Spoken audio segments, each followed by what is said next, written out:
Good afternoon, everybody. My name is Sean Cecil, and today I'm going to be talking about the traps that you face when you're in depression. I'm sorry we're getting started 1 or 2 minutes late here. I had some technical difficulties, but I got it all sorted out so we can dive in. Okay, so today I want to talk about depression because I get a lot of people on the phone. Like, I help people with burnout. But if you're burned out in your job, if you're miserable in your job and you're there for a long time, then you're going to become depressed. It's very, very, very common because it's hard to go to something that you hate day in and day out and just keep on hating it. Your brain starts pumping out a lot of cortisol. It starts to mess with your neurochemistry, and it can really suck the joy out of a lot of your life. I know that certainly happened to me when I was at BCG. I was working 100 hours a week nonstop. And when all was said and done, I was really, really, really depressed. And it took me a while to recover from that. Now, the other thing that can happen is if you're depressed due to something else in your life, then that can suck the joy out of a job that you once loved. So depression and burnout tend to go together, right? They're the kinds of things, they tend to be pretty intertwined, right? So I get a lot of people who I've talked to who are depressed. Now, the problem with this is that depression creates certain traps that makes it really, really, really hard to escape a burnout job. So I wanted to dive into those today, kind of get you guys educated and also give you a sense of how to overcome that stuff. So the first trap that you see with depression is one that I mentioned in my last video, and that is time horizons. So when you're depressed, the more stress you're under, and especially when you're depressed, your time horizons constrict. You stop thinking about 10 years, 20 years, 30, 40 years in the future, and you start only thinking about today or this week, right?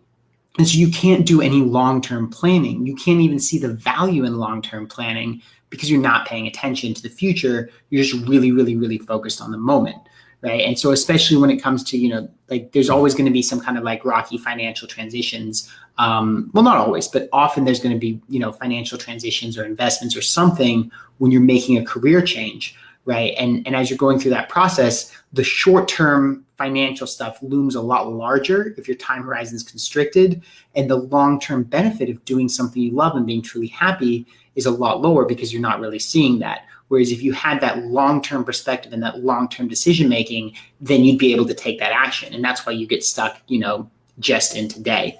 So depression constricts those time horizons and makes it really hard for you to make long-term decisions.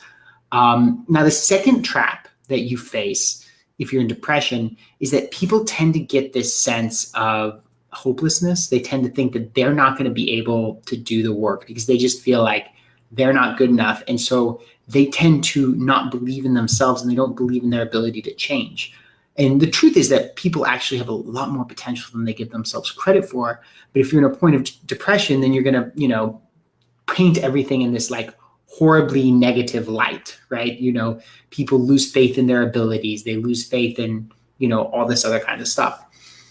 The third thing is when you're depressed, you tend to lose faith in other people. So you lose your ability to trust other human beings, especially to trust that, there are people out there who do care.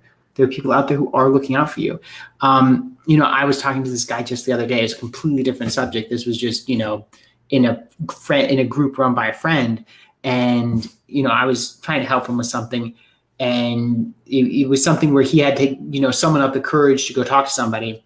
And he said, well, so I get what's going on. You're just trying to get me to go out and talk to this person so that I can fail and you can laugh at me and feel better about yourself. And I'm like, no, dude, that's not it at all. It's because I know that if you don't do this, that you're going to suffer, that you're not going to get what you're trying to get, And when you're depressed, you're more likely to see everybody and everything as a threat, right? Even when it's not true. And then the fourth and perhaps the most devious and vicious trap of depression is that people who are depressed tend to feel that they don't deserve happiness. They tend to get this inner resistance to doing things that are good for them, right? And so they'll push away things that they know they need. They'll push away things that they know will make them happy and healthy because they have this like, I don't deserve it kind of thing. And sometimes people will be really, really vicious about this. I know I can think of, one person in the past who, was really excited to join, to work with me as a client. And then as soon as they had made the commitment, they just completely changed as a person. And they just freaked out and they just, were all over this. And ultimately it came back to depression. And that, I actually connected with that person later and they said, hey, yeah, I'm doing better and all this kind of stuff. But they didn't want to give themselves that chance because they felt that, deep down they didn't deserve it. So those are the 4 traps of depression, right? So the first one is your time horizons constrict. The second one is that you lose faith in yourself to do what you need to do to change the situation. There's a sense of hopelessness. The third is you lose trust in other people. You start to think everyone's out to get you. And then the fourth is that you tend to push away things that you know are good for you because you don't feel you deserve it, right? These are all common patterns. And, you can go talk to any psychologist, any psychiatrist. This kind of stuff is really common in people with depression, anxiety, all that other kinds of stuff. Now, how do you beat it? So obviously, there's a whole host of schools of thought on how to do this. If you're, have like PTSD or you have like childhood trauma or something like that, then by all means, go seek out the relevant treatment. I'm all for that. But I can tell you that the only way that you're ever going to be able to change that situation, whether it's depression or something else, is you have to resolve. You have to stand up and say, no more, screw this. I am not going to be this person. I'm going to make a change, come hell or high water, no matter what. And obviously that's easier said than done. But if you don't have that emotional juice behind it, if you don't have that emotional kick behind it, you're not going to be able to fight through that resistance that comes up. You're just not, right? And yes, there are going to be things, especially when it comes to fear. So fear is, magnified and amplified whenever you're depressed. So if you're in a place where, depression's aiding fear and they're kind of, especially when it comes to fear of a change that's actually going to help the depression, then that's something where, there is a masterclass on fear in this group. It's one of the videos. So if you go to the pinned post in this group and you go down to number 3, then there's masterclass on fear that will actually help you deal with that and take apart that fear so that you can deal with the other things and make the changes that are ultimately going to lead to a happier life. And if you're watching this on YouTube, the group that I'm talking about is called the Science of Career Freedom. So you can go and you can join that group and you can see that masterclass. So everybody, I hope this has been helpful for you all today. It really is, for me, it's a huge tragedy when I talk to somebody who has the potential to change and they let one of these traps keep them stuck, because I hate to see people who suffer who don't need to suffer. And it's the hardest part of my job. I see it all the time. I'll talk to somebody who, somebody who I know I can help, somebody who has all the potential in the world, and they'll be stuck, with distrust and beating up on themselves and all this kind of stuff. And then it's just needless. So, so that's why I wanted to do this. I was hoping that, maybe I can get through, if that's you, that I can get through, break through that shell and get you on the right path. If you are watching this and you are having a revelation, hey, wait a second, that's me. I'm going to give you a link here. That's what I was typing. If you're having a revelation that, hey, yeah, that's me, I've been depressed. I've been letting these things hold me back. I've been letting these things keep me down.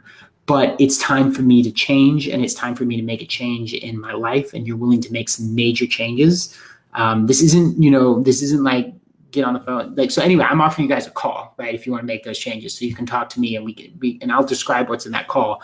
But before I describe what we are going to do, I want to tell you what we're not going to do. This is not going to be like jump on and tell Sean all my problems, right? Like I have people to help, right? This is for people who are interested in making a major change in their life and shifting their life so that they aren't depressed anymore, so that they change the impact of, a burnout job that's bringing them down. If the thing that's primarily depressing you is your love life, then you should probably go see a dating coach. But if it's your career, which for a lot of people it is, then I'm the person to talk to. So if you're in a burnout career, if it's got you depressed, if you're looking to make a change, and if you're ready to make a major change, if you've gotten to that point of, I'm not going to be this person anymore, then give me a call. This is the link where you can schedule it. It's www.oculusinstitute.com/scheduling. We'll get on the phone. We'll talk. I'll figure out what's going on. I'll figure out, where you're trying to go. And then I'll help you kind of, put together the next steps of what's in between that. Maybe working with me, may not be. I don't know until I talk to you, but we'll get it sorted out. But as I said, you really have to, just please be respectful of me and the other people who I'm offering this to. And don't call if you're not ready to make some major changes, because that's what this is about. I'm here to help people, right? But, sitting there and just, wallowing in that depression isn't helping you. It's hurting you. And I will give you a